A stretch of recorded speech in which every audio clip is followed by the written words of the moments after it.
कराडला सीआयडीच्या ऑफिसला सोड हे मुंडेंनीच मोराळेला सांगितलं। बालाजी तांदळे, शिवलिंग मोराळे आणि सरंग आंधळेला मुंडेच्याच मोबाईलवरून मेसेज जायचे। सर्वांचे सीडीआर काढा, अंजली दमन यांचा आरोप।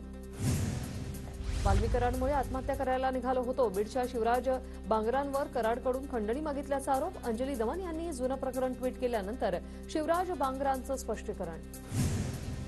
विधानभवनात उद्धव ठाकरे, एकनाथ शिंदे आमने सामने, दोघांचाही एकमेकांकडे कानाडोळा। फडणवीस आणि ठाकरेंची मात्र एकमेकांना नमस्कार करत मिश्किल संवाद। अर्थसंकल्प सादर झाल्यानंतर ठाकरे फडणवीस अजितदादांमध्ये हास्य कल्लोळ। काय तुम्ही मर्सिडीजचे भाव वाढवले नाही? ठाकरेंचा फडणवीसांना मिश्किल सवाल। तर हा तुमचा अर्थसंकल्प नाही असं म्हणत दादांनाही लगावला टोला।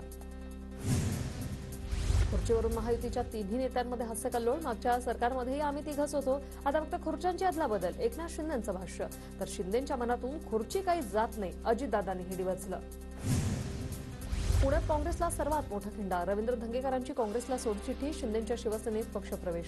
सत्तेत आल्याशिवाय सर्वसामान्यांना न्याय देता येत नसल्याची धंगेकरांची भूमिका। तर हु इज धंगेकर आता लोकांना कळेल, शिंदेंचं वक्तव्य। उदय सामंतांना जुळवाजुळव चांगली जमते, सामंतांनीच मला पुन्हा इथे आणलं। शिवसेनेत पक्षप्रवेशावेळी रवींद्र धंगेकरांचं वक्तव्य। तर सामंतांनी योग घडवून आणला